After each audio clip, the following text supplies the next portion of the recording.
But I think we have an opportunity to teach our players at a young age that depending on the count is going to dictate what our job is, right? How often do we see kids get up there and they just wave at 3 pitches? No real thoughts going on at all. They're just up there just hacking away. Well, we have to teach them, what do we do with no strikes? Well, no strikes, my job is to hit my pitch, right? So it might be a fastball down the middle. It might be a fastball in the outer half of the plate. With 1 strike, what's our job? Well, with 1 strike, we go up there, we're going to be aggressive, we're going to try to hit strikes. And what do we do with 2 strikes? Because I think most players, there's a fear that overcomes them when they get to 2 strikes. They're so afraid to strike out. They're defensive. They just don't want to miss. They get nervous.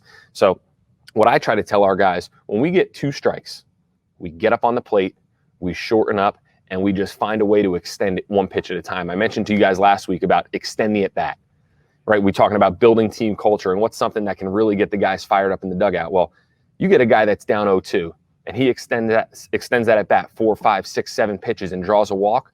That's a great way to get guys fired up and excited. But I think it's our job as coaches to first get in their heads a little bit, ask questions, right? If Coach Duke's struggling at the plate and he goes down 0 for 2, well, my job as a coach is to say, Duke, what are you thinking about right there? And 9 times out of 10, they're going to be so afraid to fail. They're like, oh, I just want to make contact. I just don't want to miss. Well, at the end of the day, they're 9, they're 10, they're 11 years old. They're going to strike out, and it's okay.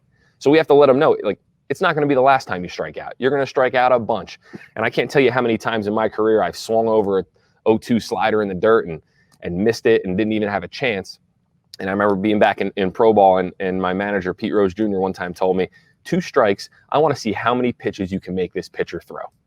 Get up on the plate, extend it. I'll never forget, we were in spring training 2013, and I was down 0-2. I took a slider down. I fouled a couple balls off. I really made them work. After about 7 or 8 pitches, I got a good fastball, and I hit a double in the gap.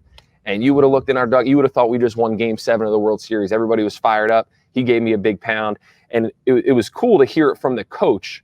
Like, it's okay. You're going to strike out. You're going to have bad at-bats. You know, it's not going to be the first time you make an error or the first or last time you make an error or strike out. So we have to just give them the confidence that it's okay.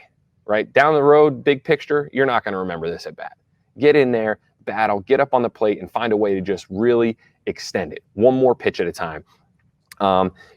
Ask questions, get in their heads. And, I'm a big believer that 2-strike hitting is mentally tough. It's how tough are you willing to be at the plate? I'm coach at third base. Sometimes I'll look down, I'll see a kid swing over 2 sliders in the dirt, and I know before the pitch is even thrown, he's got no chance. Like, I'm writing down K in the book before it even happens. But when I look in there and I see a kid take a couple good aggressive swings, he lays off a fastball up, he lays off a slider down, he's battling. Now the team gets behind him, they're cheering from the dugout. It's so important that we get behind them in those situations and build that culture about, just be tough. Find a way, get up there. If it hits you, great.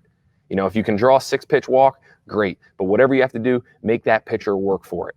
We're not going to just be, we're not going to have fear and nerves and anxiety about striking out. You get to 2 strikes, well, let's go. 1 pitch at a time. It's a 1-pitch battle. How long can you extend the at-bat? How many pitches can you make that pitcher throw to extend it? So, again, we want to teach them about approach. We want to teach them what to look for in no strikes, 1 strike, 2-strike counts, and then give them the confidence that at the end of the day, if you strike out, it's okay.